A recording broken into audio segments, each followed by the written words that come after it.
Have you ever looked in the mirror and thought, am I really living the life I was meant to? Welcome to Female Fluence, where we stop waiting for permission and start remembering our power. I am Pearl Mashour, a mom, educator, and a women's empowerment coach. And this is a space for honest conversations about growth, purpose, and becoming who you truly are. Here, we wake up to ourselves. We release the guilt, reclaim our confidence, and rise with grace, truth, and a little bit of fire. If something in you is whispering, there's more, take the self-reflection quiz at femalefluence.com and see where you are in your journey. Because you're not here to play small, you're here to rise fully. Before we dive in, I want to personally invite you into something we are just beginning to build. The Female Elevation Summit Facebook community is now open. Created for women who are ready to connect, grow, and support one another in meaningful ways. We are also looking for aligned speakers who feel ready to use their voice and step into a bigger space for the summit that's the end of the month of February this year. If this resonates, come join us and invite a woman in your life who would benefit too. Because when one woman rises, she naturally lifts others with her. All the information is waiting for you on my website and in the show notes. Thank you. No matter how dark life gets, you can rise again. But rising doesn't start with hustle. It starts with self-worth, with learning to treat yourself with compassion instead of criticism, with setting boundaries instead of betraying yourself, with remembering that your value was never tied to your achievements, your past mistakes, or anyone else's approval. Knowing your worth sounds simple, but it can actually take years of self-doubt, comparison, and even self-sabotage to truly believe it. Because worth isn't something you earn. It's something you remember. And today's guest is living proof of what happens when you finally do. Her story reminds us that no matter how far you have fallen, how long you have doubted yourself, or how much you've given away, your worth was never lost, only waiting to be reclaimed. In this episode, I sit down with Dr. Nicki J. Monti, a private practice psychotherapist known for her work on reality TV, including Keeping Up with the Kardashians and The Millionaire Matchmaker. Behind the professional success is a deeply human story. Dr. Nicki, as she goes by, opens up about a life shaped by childhood trauma, addiction, violence, divorce, widowhood experiences that once convinced her she wasn't worthy of love or happiness. Through radical self-healing and inner transformation, she learned to rebuild her life from the inside out and ultimately found peace, purpose, and love again. She shares her journey with raw honesty in her memoir, The Divine Traumedy of Dr. Nicki J, a true grind tale, and a powerful reminder that no matter how dark the chapter gets, healing is always possible. This conversation is about resilience, self-worth, and the courage it takes to choose yourself even after everything you've been through. A must listen for anyone rising after hardship. Dr. Nicki, welcome to my show. Welcome to Female Fluence. Thank you so much. It's I'm uh, so it's ex- exciting to be here. I'm always struggling with my technical challenges, so I'm always excited by a breakthrough into actual connection. Yes, yes, yes. Well, we're excited. I'm excited to have you here and just really looking forward to diving in into your whole story and your experiences. And I think my listeners are going to be really inspired. So let's start with telling us a little bit about your childhood and your early life and some of the experiences that shaped you that were both painful and powerful. That's a wide question, That's a big question, fully I loaded don't even question where know we're how, diving right in. I'd have to look at how long the book is, but I think it's what 350 pages or something. And 4 years to write. So it's all in there if people really want to know. But the bottom line, to just give the bottom Yeah. line of my experiences, I always felt, and I had good proof for the feeling, that I was an unlovable throwaway. The easy story, the easy part of the story is that I was sent to boarding school for 11 of my 12 years, starting in second grade, that my father left when I was 4, and a lot of other kinds of things. The bottom line, though, is, spoiler alert, what I learned about all of that, because freedom is in the learning, Hmm. freedom is in the learning. And what I learned about all that is that none of it had anything to do with me. I wasn't sent away because I deserved to be sent away. My father didn't leave because I deserved to be left. Some of the more brutal and difficult relationships I chose to have, and my lifestyle that was so dangerous and dark that I chose to have out of the idea that that's all I was worth and that was my whole value. But I chose to have those, but it wasn't because I was telling myself truth that I was unworthy. It was because I was telling myself the lie that I was unworthy. So Hmm. what happens is we make up this story about ourselves based on some pretty good evidence, usually, that we're going to be forgotten, that we were dismissible, we're lovable, whatever our deal is, and then we double down on our story. And, so I'm going to find all the people who will prove me right. I'm going to find the worst people to partner with, or I'm going to find the worst jobs, or I'm going to go down the dark alleys of the world and prove to myself that I was right, and we always will get what we have is what we expect to have. Isn't that terrible? What we have is what we expect to have. Yeah. If we expect to have, I just was talking about that to a couple. This woman was complaining about all the terrible things happening in her life, and this person's mad at her, and that situation's horrible, and people are coming after her. And I said, "You're the centerpiece of that story. You expect that, and that's what you have found." Oh, people hate it when I say that at first, until they realize how much freedom that gives us. Self-responsibility gives us freedom. Because if I'm responsible for the terrible choices, I can be responsible for the elegant choices. If I can choose to live in grime, I can also choose to live in grace.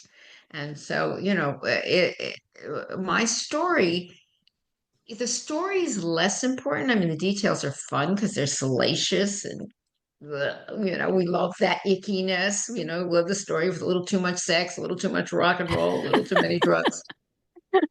I love your But energy, by the way. But, but the truth is that our stories are not what connects us. What connects us are our feelings.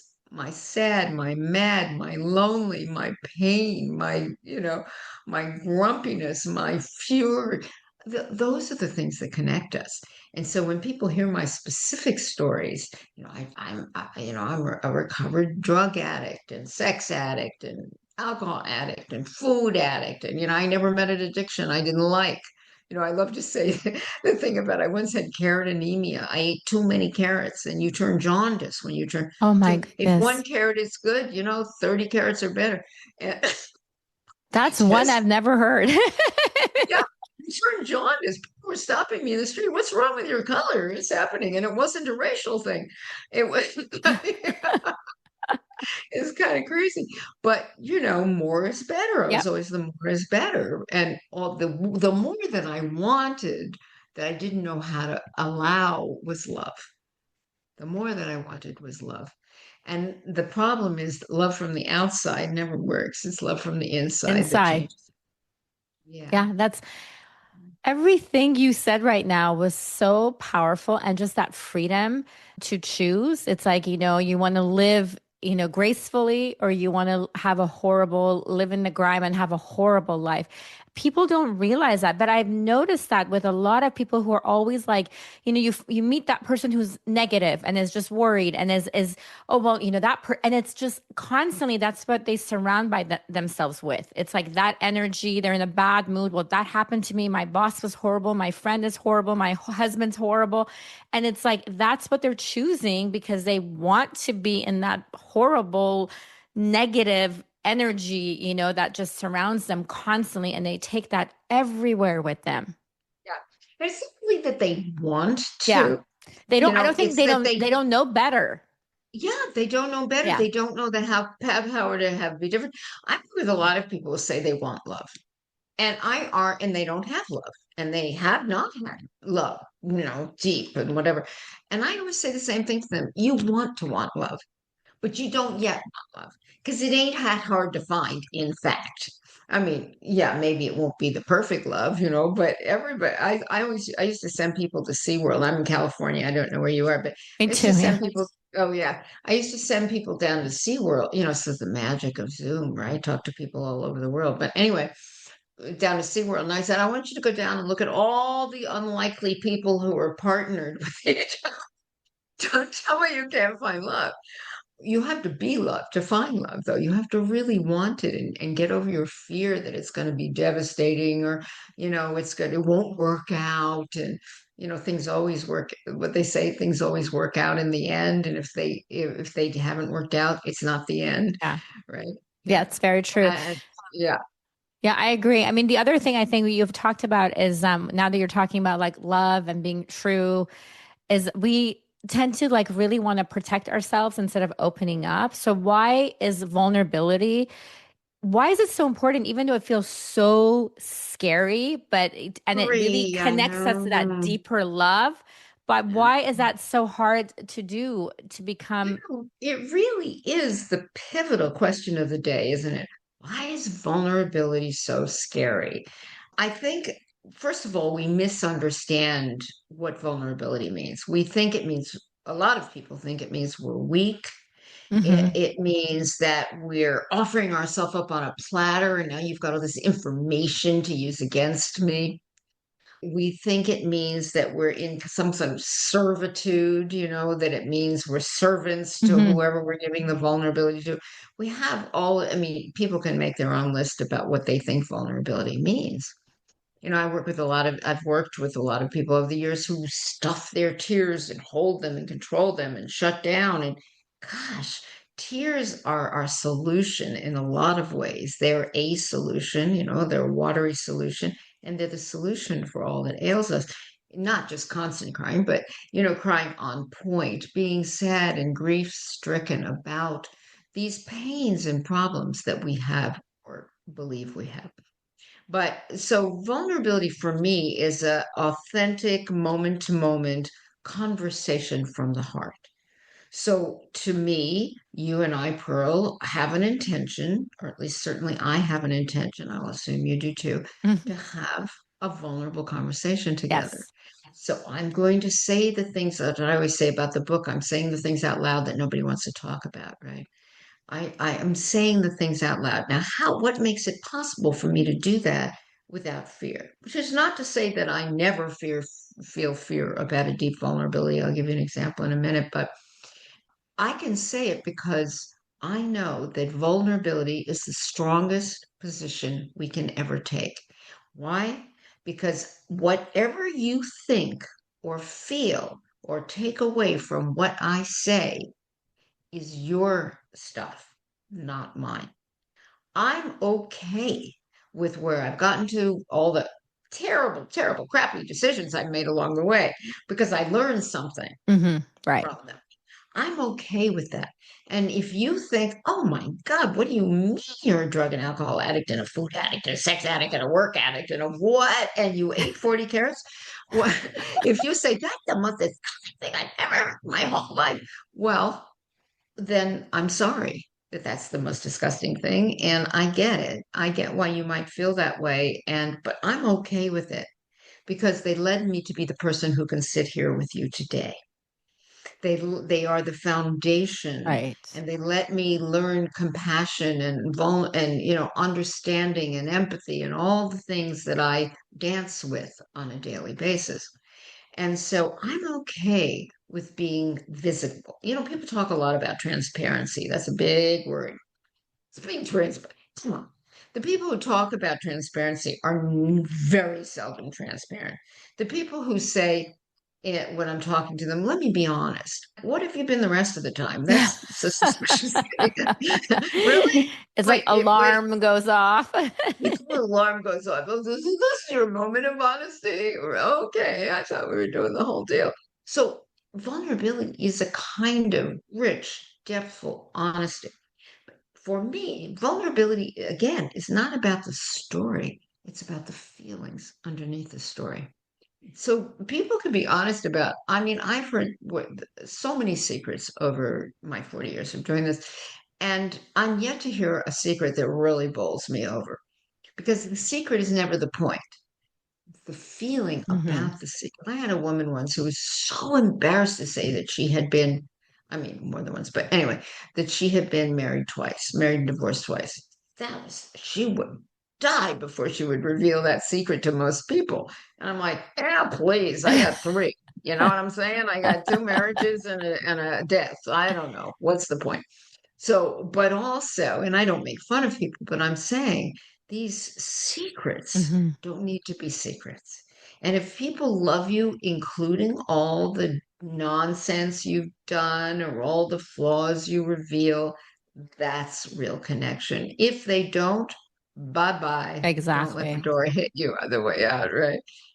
But there is this idea of the story. We want the better story. We used to, I forget what he was called, that terrible person on TV where all the stories, the dirty stories would come out in the course of they looked for the worst stories of people Was it like stealing Jerry money. Springer? Jerry Springer, just dreadful. Ah, No solutions, no yeah. recognition of the pain of it really in a deep way. Half of it was probably made up. I don't know. Yes, yes. But this is this passed for revelation, and it's not revelation. Revelation is, wow, I made these choices because I really wanted to hurt myself because I thought that's all I was worth, and so I wanted you to help me. So I picked you because you would hurt me, and then I would feel the hurt, and then I knew that I was in the right place. That's vulnerability. Wow. Yeah, that's honesty. Yes. Yeah, it's the real deal stuff, you know. And the stories really are less important. They really reflect the way we feel always. They reflect our choices, reflect who we see ourselves to be. And again, it's very powerful. It sounds awful, but it's empowering because if I know that I'm the centerpiece of every story I tell, then why don't I tell the story of resilience and the story of love lost and the story of dreams dashed and the story of loss and the story of gain and win and triumph, you know? I could tell all those stories. Where do I choose to look? Right. Now, I also think that the whole picture is the most interesting picture. I don't think there's any up without a down, any in without an out. So my breaks and breakdowns and cracks and fissures are all just as valuable as my wins. And in fact, every successful person in the world will tell you that their success stands on the shoulders of all their failures. Yes. Yeah. So we learn from Yes. doing it well, well, well, well, well. We really don't. We learn from the disappointments and the dropped, the dropped ditches and Yeah. that's what we And learn I from. think our stories, I mean, like you were saying, like with like this other lady that you said she was so worried to tell people that she was married twice. It's the power we give to those stories. Like it's like we all have things that have happened in our past, but if you bring it out and just casually be like, "Yeah, I was married twice. It's not a big deal." That's how people are going to address it. But if you're Exactly. shameful and shaking and you're hiding it and you're being secret, then there people are going to you know, pick up on that and they're going to be like, oh, Yeah. she's insecure about this. This is her Yeah, yeah, yeah. insecurity. And they're going to add more drama to it. So it's really important how you present your stories out to other people because when you give it so much power, then, it can work against you, right? If it's a So I negative know, story, if it's a yeah, negative yeah, yeah, story. yeah, yeah. Well, I know you're the interviewer and I'm the interviewee, but you have this wonderful energy, Pearl. And so what would be a vulnerable expression for you at this moment? I won't do anything with it. I'm not going to therapize you. I just would love to have us share since I'm being so, So you're saying, you know, of course, I mean, you can ask me. I love that because it's more interactive. You mean like a moment for me? Like, because I whatever, really wherever you would go. I mean, I really try to like with my guests, I like to make that connection because I I see there's, sometimes you see a lot of episodes and people just seem like they don't even know their guests. And it's kind of just like, let me I just go know. through a list. But it's like, I want to make that connection, even though we're through Zoom. I want you to feel like you're in my living room. We're talking, we're getting to know each other. Because I feel like my guests are going to, my listeners are going to pick up on that and they're going to realize this is a real conversation between two, Right.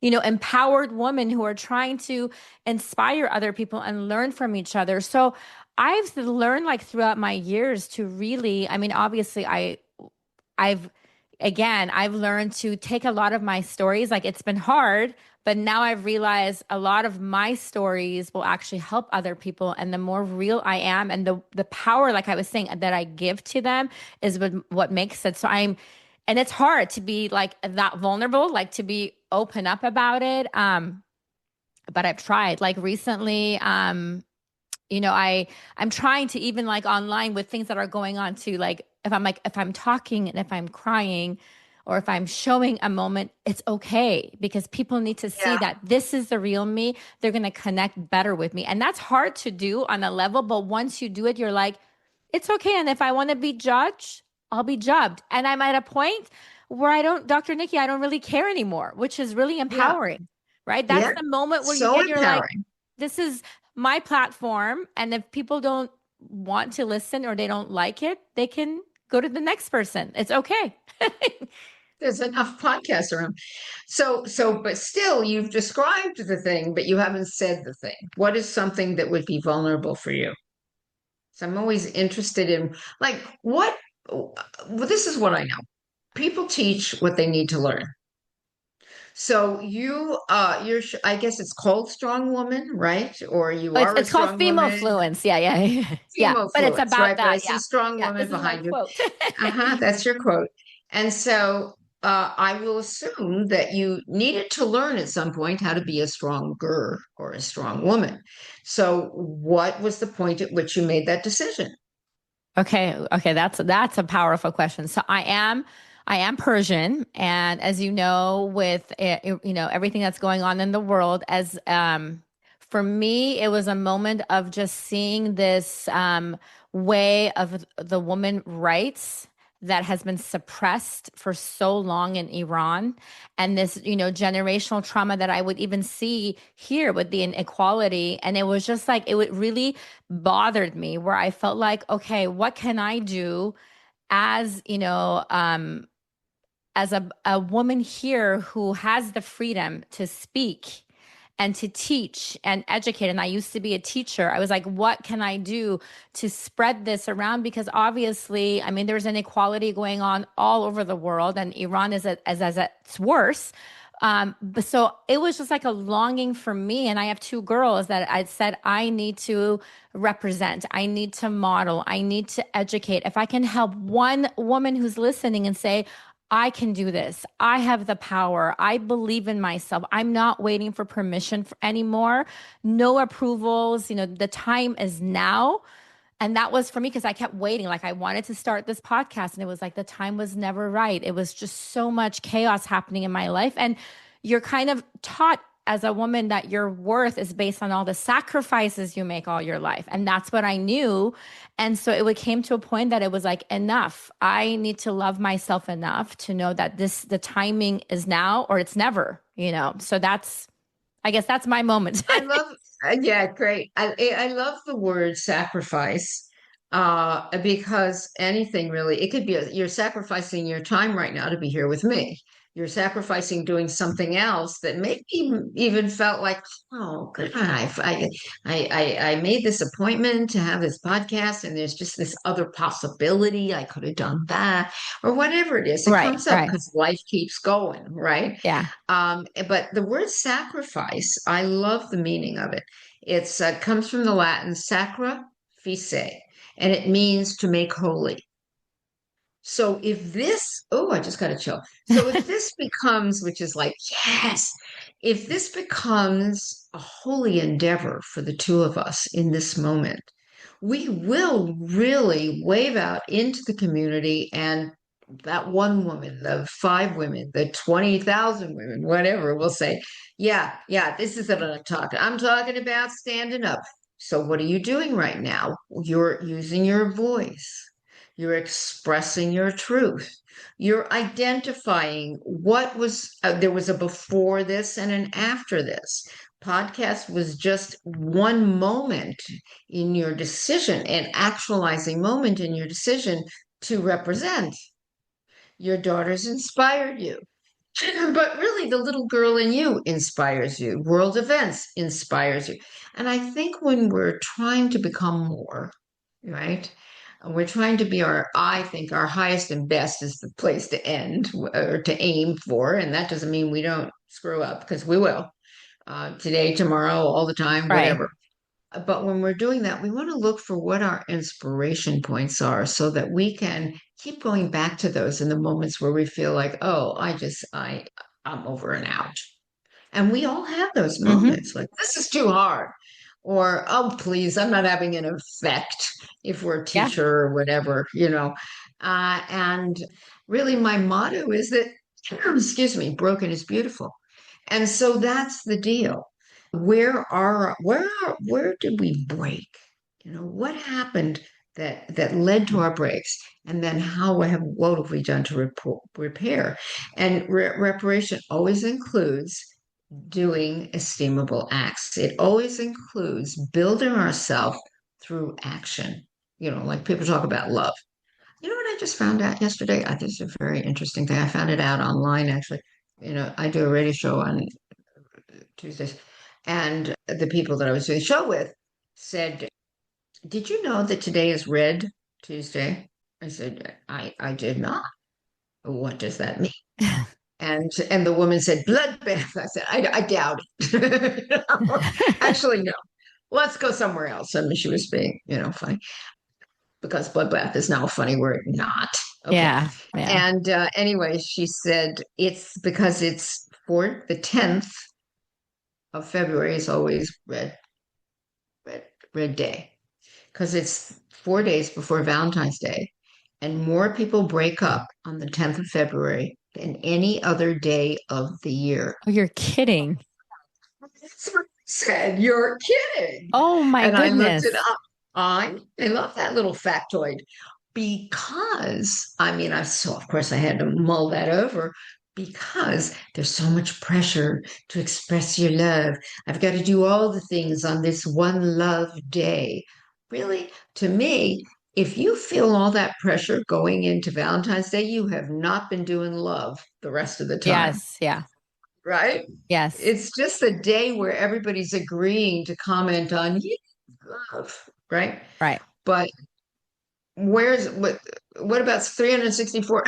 Yeah. What about the rest of the, I mean, it's so funny that you mentioned this because like my husband and I mean, we've been married for like, it's like 28 years now, 20, I don't even know at this moment, but we choose like not to really go out on Valentine's Day. We rather do something at home or we'll do something Yeah, that like the night before because we feel like it's so fake. Like yeah, everywhere we go, yeah. people are pretending and it's just like, it just doesn't seem real. It's like a Hallmark event, and it's just, it's very pretentious. Well, it's pretentious, and I would say the amateurs are out. The love amateurs are out on that day. The My deceased husband and we were both recovered alcoholic addicts. We used to say, well, we don't go out on New Year's Eve because the amateurs are out drinking, and they're very dangerous. you know, they don't know how to drive, they don't know how to do anything. But anyway, yeah, it is true. Why, but and on the other hand, I appreciate it as a conversation in the collective about Yeah. love. What is this? What is happening? What do I know about love? But I will maintain that people who feel pressured about that day are people who have not been practicing love actions Yeah. throughout the year. I totally agree with you. I Yeah. do. My gosh. Okay. So there's so many things I want to cover. Let's see. That's You know, why I always or I often end up returning for another yeah, it's like a another part podcast. two, part two. Yeah. Okay, let's see. So your career path wasn't really traditional. I read here and you begin in a phone sex business. I was like, whoa, I need to ask her about this. Before becoming a therapist, how did that chapter of your life lead you toward healing work and ultimately into psychotherapy? This is so Yeah, interesting.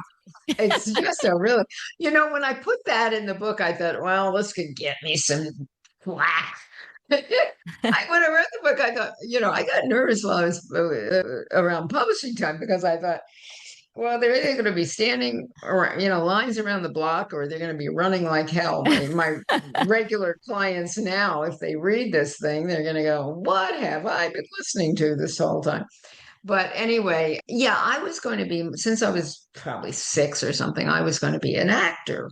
Uh, and, my thinking in that was I'll become a world-renowned actor. I didn't say this cogently to myself, and then everybody will love me, and then, I'll feel loved finally. But so I had done a lot of work, and I'm a seeker, and I've always loved, and thank goodness, because I think that saved my life. But when I do something, I do it, like 1,000%. And so I had gone to schools and this is and that's, and I'd done acting in New York, but it wasn't exactly, back in the day when I was coming up, Charlie's Angels were the look. And, you may notice not so much here. And so I was like too ethnic and I wasn't vanilla enough. And I was, so, oh, Yes. she'll only be a It's a hard character. industry. Yeah, right. It's a hard industry. And then there was this thing where everything got really ethnic. And I said, oh, I could go back. And they said, no, now you're not ethnic enough. I'm like, oh, God, I missed my window. But anyway, so I was trying to I was trying to always find a way to make a living while I was chasing my acting dreams. And, waitressing had gotten really tired. I got every day I go to a restaurant, I thank the lucky stars or whatever led me away from being a waiter. It's such a hard job. Anyway, so I had a lot of different kinds of jobs. I was an editor, I was this, and none of them they were jobs. And I was, by the way, a terrible employee because I always knew better than everybody. Even I have never done anything. I was so arrogant. I was the most important piece of dirt in the world. So, I was very conflicted about my value. And anyway, so I'd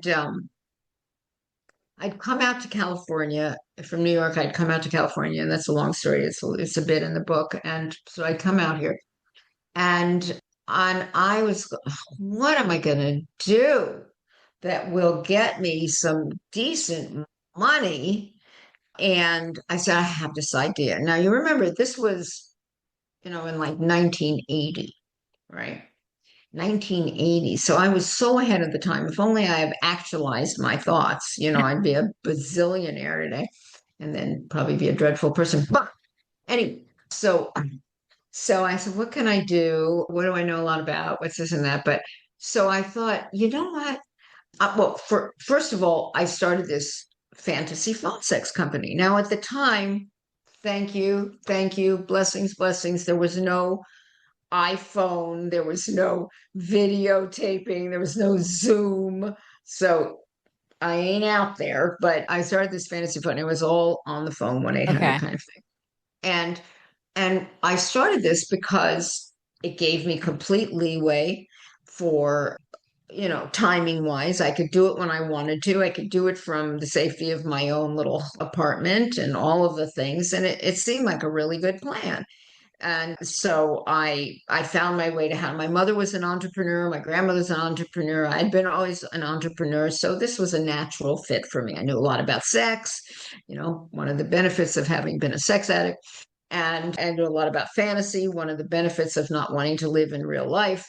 And so I put that together and I created this firm, and it did very well. I did very well financially, and it was very private. But it's not, I wasn't telling everybody I met, oh, I'm a fantasy phone sex worker. It had a little Again, it had a little grime attached to it, which I always did love coloring outside the lines. Yes. I just did. And I was always looking for ways to feel special, and that's not what makes me special, but I didn't know that at that time. So I was doing this thing, and as I was talking to these guys, I realized, as I said in the book, that the least important part of the fantasy phone sex was the sex. It was the least important part. What happened was we have this little, sexual, verbal sexual fantasy interaction, and then we talk and talk and talk about their loneliness, about how difficult their marriage is, about how bad So their you were really boss is doing treating therapy. them. Really doing therapy, but I didn't know that, Yeah. I mean, I had, and I thought, so I told this young friend of mine, she was 19 at the time, and I said, I'm thinking about starting this an phone phone therapy business because people are scared to come in. They Hmm. feel they this and that, and they're all over the place. I think that's a really good idea. Remember, this was 80. BetterHelp, which is that business, which is making a bazillion dollars, started what, 4 years ago or Yes. something? Yes. Yes. Yay. Yeah. Great. So I don't know if it is BetterHelp for this conversation. So anyway, she said to me, this 19-year-old, she said to me, I think it's a great idea. I think you should go back to school and get a therapy license because people are really going to want to back you and invest in the business. I said, great idea. Now, I was in my first year of sobriety and I was doing everything I could to outrun my feelings. So this was very helpful. I would run the business. I would go to self-help meetings. I would stay sober and I would go to school and then work in a clinic all at the same time. So Wow. who had time to feel my feelings? Yeah. Perfect. Yes. So now it's September 20th at one year, and it's my birthday, and I'm sitting in this. I was at the beginning of my training. I got an excellent clinic position, by the universe supporting me, I guess. And I'm in a session, and this guy's talking about how scary he is and his, feelings of anxiety and how he doesn't feel like he fits into the world and whatever. And, the usual. And in the middle of the session, important things or revelatory things have happened on my birthday. I got this just download. It felt like an energetic download Hmm. in my body. And I said, this is it. I'm not going to start a business for phone therapy. I'm going to be a therapist. This is what I've been waiting to do all this time. This is my future. And I left that session and I stopped acting class and I stopped looking for acting jobs and I started working for real to try to start my business. And by the time I had all my hours, you need 3,000 supervised hours. Yeah. Count up that. Right. That takes a minute. But especially Wow. when you're doing all those other things I mentioned. Yeah. Yes. Uh, by the time I had that, I was 5 years in and I had my business rolling. And I did everything, I did all the things to make that business successful as everything else had been. And there I was. And I never looked back. So it was extraordinary. It was, That's it was, amazing. So it was, I that was your felt like my moment, soul. right? That Yeah, that moment was. that you just knew Mhm. you need to switch things around and what I'm this is your telling you, purpose. that was a vulnerability. I was so open to being infused with truth at that moment.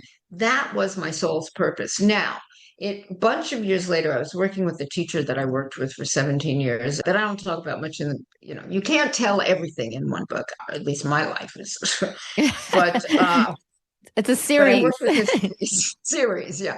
I worked with this fantastic teacher for 17 years, and I was in a session with him, in a workshop with him early on in working with him. And I had already been a therapist for a while, I was doing these things, and I came home to my husband and I said, the most incredible thing happened during this. He said, what? I said, I realized I was born to serve. And he said, yeah. I mean, like everybody knows this about you, Nikki. I'm like, no, you don't understand. It was a soul realization. Wow. I was born to serve. And he said, yeah, we all know that. I said, well, I didn't. We're I knew always I like had the made a last person, right? To figure that out. Yes.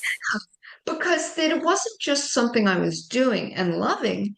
It was something that was deep inside of me. I could have served in a lot of ways. I could have made a beautiful garden. I could have been a chef. I could have been, it Hmm. doesn't, the point of the action or the job that matches the understanding is not that important, but it's just the knowing of your soul's path, Hmm. or what I call soul's path, the essence, the road you're essentially here to follow. Why are we here? Here. Why are Yes. we here? Yes. And so finding that, I mean, I've had so many blessings. Now, I worked hard. I don't really exactly believe in luck. My husband used to say luck follows closely on the heels of hard work. But I do believe in blessings. I do believe if you open your heart and you open your mind and you open your intentionality, that all kinds of information will be, Yes. showered down upon you, which is what I call a blessing. I Yeah. completely agree with you. And I felt the same way when I was trying to search, like what I want to do, what's my calling, and it's like looking for your why. And then when you finally realize that it is such a powerful feeling. And it's like only you know. But then when I would tell people, they're like, well, it's the same thing. Like, but yeah, this is a wonderful thing. I could totally see you doing it. So I'm like, well, Well, okay. so what is your why? So my why is exactly what I was telling you to help women realize that they can live aligned and in fulfillment without waiting anymore. Because, instead of like dimming their light, shrinking, and just questioning themselves, especially, my whole mission is for women over, like in that midlife 40. And I know we all have different stories. Like you have stories, I have stories, but learning not to just live in our stories and saying, okay, I'm going to be empowered and I'm going to be strong because now I'm going to take those stories and I know how to move forward with them. That's like Right. that bravery, that courage to realize we all have different things instead of living in the past and being victimized, learning how to move forward and taking that step forward and saying, I have one life and I'm going to live it to the fullest. Yeah. So if I were your mentor, teacher, or whatever, I would not say that your mission is to teach women empowerment. I would say your mission is to invigorate. Wait, I had it before while you were talking. Say it again. That your mission is to uplift or to empower women, right? Is that right? That Right. your mission is to empower women. Your calling is to empower women. I would say your that your mission is to support, isn't the right word, is to shoot. Lift or It's not well, it's to inspire, inspire. to inspire, to inspire not just women, to inspire the humanity in us Hmm. all. That Yes. that is so. In other words, it's bigger. Bigger. You can do women, women, women. If that's your main audience, Yeah. that's probably always going to be your main audience. In learning circles, it's a lot. Unless it's Right. about working out, it's going to be everybody's. But but really, you can go further. Yes. I don't know how long you've been doing this particular show, but you can inspire humanity, which is to me feels so big. Yes. Or That bring feels great bring the and big. cultures together, right? Yeah. Right? Because otherwise you're narrowing Mm. your field. Right. Right. Yes. Yeah. Very true. Very good. There Thank you you. go. You're welcome.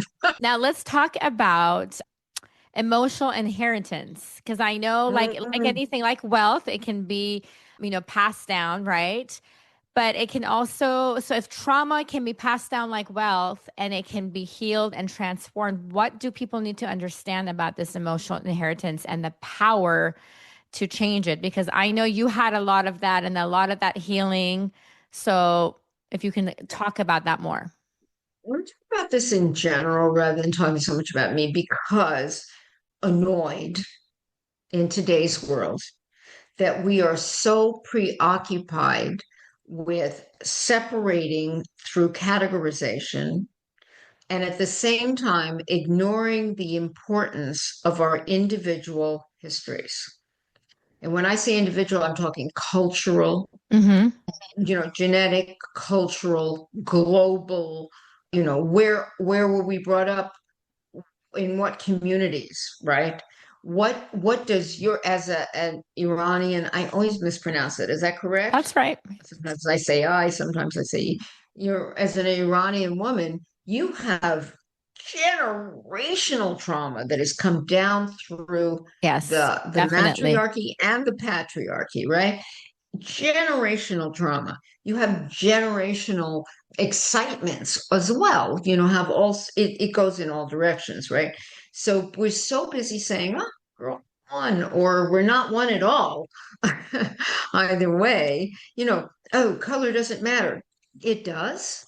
Of course it matters, because there's a generational trauma that goes with, and of like superiority or judgment, or there's all these things that are passed down, yes, through our local families, through how they lived and what they modeled, but also again through like I work with, I'm in a place in California that I'm sure is called Burbank, and there's a lot of Armenians, and I work with a lot of Armenian culture, and the information that's in them just walking in about, seizure and loss, because Hmm. they've been taken over by Yes. rivaling so many times.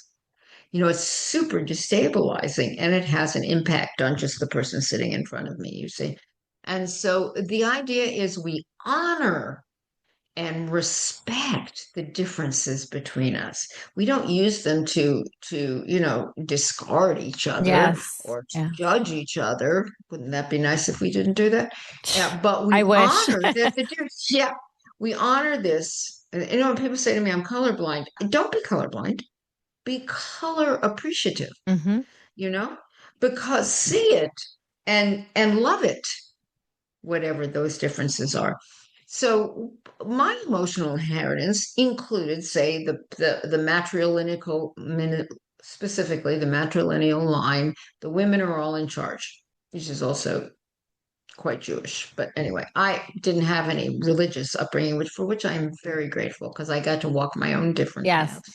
But anyway, so the women are in charge. The women make it happen. The men are servants to that idea. I'm gonna make the business happen. You get to do this part of it. I run it. I'm the breadwinner. I was the breadwinner in every relationship I was ever in until now. And I mean, I have an extraordinary relationship now, unlike any of the relationships I've had throughout my life. And I've earned it. I really think I've earned it, because I would not have at all been interested in a man this good and this sharing and caring before. I couldn't have tolerated it. I couldn't have let him in. But it's extraordinary. But I didn't have any of those lessons. I didn't have any of those lessons. So just by modeling, let alone by speech, Hmm. because my mother was very clear about it. My grandmother was very clear. The idea is you got to do it all yourself. You got to do it all yourself. Okay, so that I took that message away. That was an emotional inheritance. What did I do with that? So I was, successful in pretty much everything I did to some degree, not wildly so that I could, buy 5 buildings in LA, but I was pretty successful. But at the same time, I was so busy keeping everybody away, because I've got to do it myself, Hmm. that I didn't know how to allow real partnership. So I had to look at that piece, because that was also passed down to me. We Right. were talking about the woman who didn't want to say she'd been divorced. In my family, if you weren't married 3 times, you were a black sheep. It's what do you mean people stay together? Never heard of such a thing. I mean, my grandmother stayed with my grandfather, but it was such a bizarre relationship. It was really not tolerable. Um, but anyway, but she was from way back generation. So the idea is, you have these messages that you get, and from the world in which you live.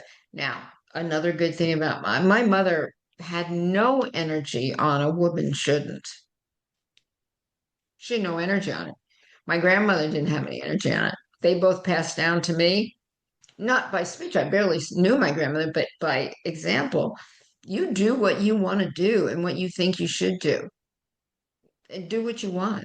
The rules, there are no rules. Rule Wow. is take it. Yeah. So I was really reasonably, and I didn't work for other people very much. I mostly worked for myself.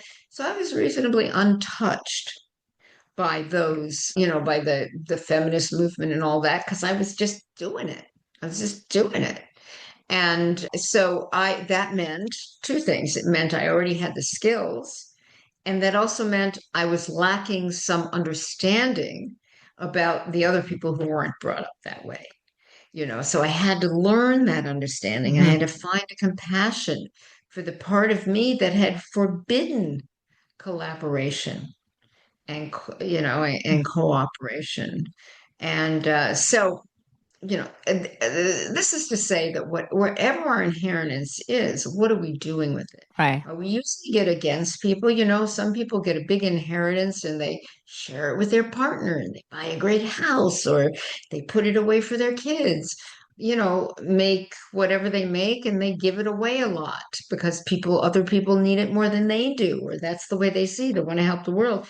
And some people never let go of a penny, and physically they never do any charity, they never do any work, they never are helpful, they never give when other people need it, even if they've got it and the other person doesn't. They never do any of that. It's the same with our emotional inheritance. Are we stingy with our Hmm. spirit? Are we generous? Are we kind? Are we cruel? All of those things we've learned down through the lines, and it may not be direct. We may not even know them. I've worked over the years with a lot of people who are adopted, and there's libraries of books around what happens to people who are adopted if they never meet their birth parents, if they do meet their birth parents, but just what happens in their psyche by being adopted. Even there was a great reason the girl was 15 and she Right. couldn't take Right. it. It doesn't matter. The feeling is, I was given away. I Yeah. wasn't, you know. And so that's an inheritance. That's an emotional inheritance. What do you do with that? How do you spend that emotional inheritance? Do you punish everybody you meet for that? Are you, oh, please love me, please love me, please love me with that? Or are you, isn't this interesting? I want to be compassionate about this. I think I'd like to meet my mother, but I don't want to maybe I will adopt some people and give what I didn't get. I mean, whatever, Right. right? And it's up to us. It's up to you what you That's, do with that. That's amazing. You're right. We all yeah, have it. Very, we all very have real. We all have something that came from the past. We're Yes. not just, I landed on the planet. This is my first By time as a myself. human being. Um, Now, Dr. Nikki, I know you had talk well, people often say like time heals all wounds. Do you believe that healing No, happens with time? no, no. What heals all wounds is learning about yourself, learning what the value of the wounds are and were, learning how to not repeat the things that wound you. Time will not just do that. That's why you see people who never learned anything about themselves turning into old grouchy curmudgeons, or Yes. or just mean people who are scared all the time and can never do anything because they're afraid of what will happen. They're all living in the future. People who never create a damn thing, whether it's, like I say, a beautiful rose from the garden, or a caring friendship, or a love life. Or a beautiful art piece. People who are just waiting for something else to magically heal us. It doesn't work. Time does not. It'd be like saying, you know, I fell, and when I fell, I got this big piece of metal in my leg, and I just put a couple band-aids on it, and I'm just gonna go on. What's gonna happen? It's not gonna be pretty. You're gonna end up in some serious, crapola, if you don't have that, if you don't go to an expert or do something Right, to right. get that thing that doesn't belong in your body out. Yeah. And your body knows. I mean, that's why I feel like there's so much like chronic pain and then there's depression. There's all sorts of things because they've never really dealt with the pain that they've been through in life. They've just buried it thinking, "Oh, it's okay. I'm okay. I'm not going to talk Yeah, about it." Yeah. yeah, yeah, absolutely. Yeah, for sure. Now, you have described a period of life where you were a functional addict, right? Relying on, you said, alcohol, drugs, work, sex. You seemed very successful on the outside, but Mhm. what do you think was the reason of this addiction, and what was it costing you beneath the surface? Well, the reason of the addiction, well, there's a couple things. One, my parents were alcoholics and workaholics. My grandmother was a workaholic, and who knows what else. My grandfather was a sexaholic, as a woman. But, so I had the role models. But besides that, so, there's a gene for addiction, Addiction, and yes. yeah, we can lean into it or lean away from it. But I'm good being a compulsive. I don't mind that. I can channel my compulsions into positive areas now. I can do more usually a week. Most people do it a month. Should I choose to do that? Sometimes I don't, but it's a choice I have. So it's not the compulsivity part. It's not a problem. It's a promise. But what I was doing was numbing. I was Hmm. numbing because I didn't want to feel my feelings. They were too hard. And, of course, drugs and alcohol, even, of course, today lets us feel like we fit in and everybody's drinking and, oh, it's a big celebration. Let's all get drunk. That's so much fun. Really, not so much. And it does nothing for the body and it does nothing for the spirit and it does nothing for the mind. No matter what people tell us, it doesn't do anything for us. And, I understand the microdosing that's so popular today. And, I've been sober 43 years or something. So I haven't yeah, I haven't been engaging those things in a very long time. And all the people I'm drawn to that I think are most interesting turn out to be sober people. I don't make that, oh, are you sober? Okay, I can be your friend. No, they show up, we're hanging out, we're doing this thing. Oh, that's interesting. Because those are the people that are interesting to me, because they have a vivid life that is including their mind. There are some doctors that say that even one drink has a negative effect on your mind and can be a permanent negative effect. So that's, I'm not saying everybody in the world should be sober, you should live and be well. But if your game, your fun is drinking and drugging, then I'm over and out on that as a close friend. I won't not work with you. I won't do it, but I just know how great it is to be awake. It's wonderful. Yeah. Congratulations. I think Thank you. that's amazing. Um, there's a part that I was reading about your Friday night ritual hate fest. And I thought, so many people have those private rituals of like that self attack that they never talk about. How did you finally recognize and help? What like tools did you help to get yourself out of it and transform? Yeah. Well, the first thing is that the Festival of Delights, the Hate Fest of Delights, was every Friday night. Now, at this point, I was sober, right? But I wasn't sane. And every Friday night, I would get my binge food, So I was off drugs and alcohol, but I was left with all these feelings. I had to do something Had to about do them. something with it, right? So I ate, yeah, like face them would have been good. But anyway, so I was working on things at the same time. I was talking to myself differently. I was doing, I was creating this business. I was going to 12-step meetings. I was doing all sorts of things to get better. I had been in therapy off and on for a long time, and sometimes it's better, sometimes it's worse. I was studying, I was working with others, so I was teaching what I needed to hear, and all of these things. And still, there was so much self-loathing, and it was so deep and so really primal. And so every Friday night, I would get these terrible food, Entenmann's cakes, and other than I had two cats, I was between men at that point, and Yeah. since I had to always be a man.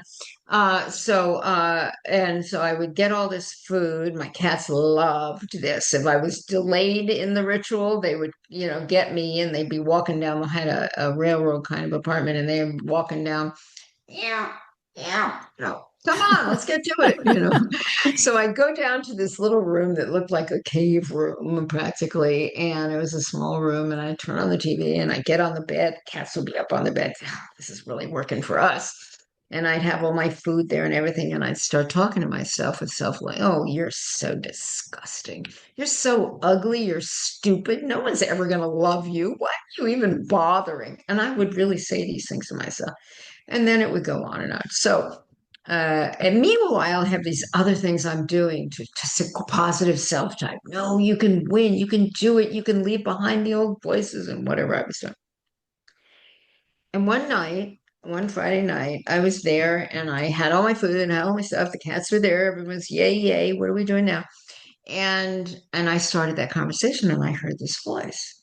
And the voice said, you don't really believe this anymore.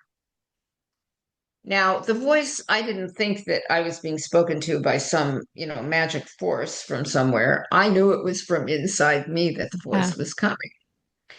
And I started laughing. And I said, all right. And I got up and I put all the food away and I went to a 12-step meeting. Now, I would love to tell you that that was a miraculous experience. I was lifted up out of my doldrums and never again Magically. magically to be self-hating. Not true. I fought that self-hatred and fought it and fought it and fought it. I I talked back to the negative self-talk with positive self-talk. I was I reached out to others. I did therapy. I did all kinds of other things. Started meditating. I was doing all the things. And little by little, tiny baby step by tiny baby step, I got better. And one day, way a couple of decades later, I woke up and I went, oh my goodness, I really like and love myself. But it took, I had to match the decades of being horrifying to myself Yeah. with decades of being great to Go- myself. And then I came out the other side and I like myself. I'm proud of who I am. I'm proud of all the things I've done, the awful and the great. And I look forward to more. I'm starting new projects. In March, I'm doing a TEDx talk, which is huge for me. I'm so excited about it. And it's been a long time coming, and I'm very excited about it. I'm excited about my memoir. I have two other books that are what happened before that are pure self-help books. I mean, I'm learning how to do new things online. And, I get to laugh at myself a lot for my slowness and articulating in the, technical world with action. But I feel new every day. Yeah, it's I amazing. feel, I mean, that's the first step is it's a process, but it's like when you have that self-love and self-compassion for yourself, that's when yeah, you can really shift things for you. And I actually like with my clients, I have them like what you're saying that you were doing. It's basically like they make a list of all those negatives, self-talk, and I'm like, go in the mirror and I want you every single day, look in your eyes and just repeat, say it. I know it sounds so silly. At first, they're like, what? You really want me to like look in the mirror and say, I'm stupid. I have no confidence. I'm not good enough. And I'm like, yes, do it until you realize that this is, you have the moment of truth that you sound so silly. These are not your words. These are not your beliefs. And you can, that's right. let go of them. And it's a process. It takes a while. But when they come to that moment, like you finally did, and then you replace it with, I'm exactly where I'm supposed to be. I'm doing amazing. I love myself. I'm confident. It changes everything, everything. It does. It does. That's great that you do that. And yeah, it does change everything. And the thing is, we have these old messages and we think we're telling ourselves truth and we're not. We're telling ourselves a huge lie. Yeah, we are. We continue to do that. I mean, I have so many other questions, but to be respectful of your time, for a woman listening today who doesn't feel worthy of love or doesn't feel worthy of just them love for themselves, what would you tell her and where should she begin to transform? I mean, that's a big question. It depends on the person, but I guess the beginning of any transformation is to realize that you're living an old story and you're stuck in that story and that can change. And to know that you're, again, the centerpiece of your own story. And if you change your story, everything will change around you. And so, do some of whether it's Pearl's work or my work or someone else's work, but get out there and give yourself a chance to change. And I really do believe that change is a matter of choice. And you have the choice to make it different, but you have to work hard. Beautiful, beautifully said. Well, in this episode, you have shared how trauma quietly shapes our patterns, self worth, and relationships. And while real healing requires more than just pushing through, we have explored defensiveness blocks, how it blocks intimacy, how emotional wounds can be passed down, and what is truly it takes to break free from those old cycles. You have offered practical insight of moving beyond survival mode into emotional strength, self compassion, and healthier responses to life's challenges. This conversation is really a reminder that transformation begins when you recognize your patterns, honor your healing, and reclaim your worth. Is there anything else you would like to leave our listeners with today? It's like you don't have to do it by yourself, and you're probably not going to be able to do it by yourself because you only know what you know. You're limited by your own assumptions and predispositions and all of that.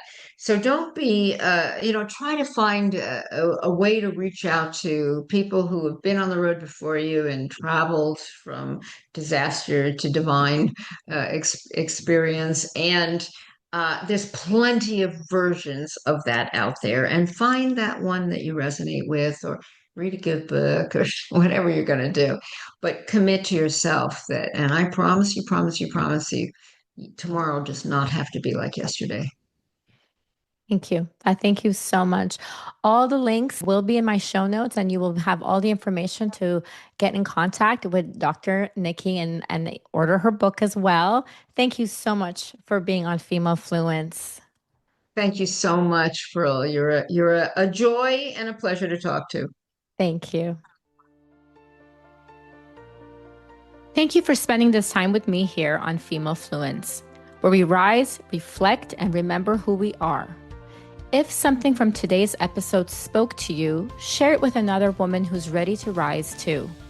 And before you go, download your free empowerment coaching guide at femalefluence.com.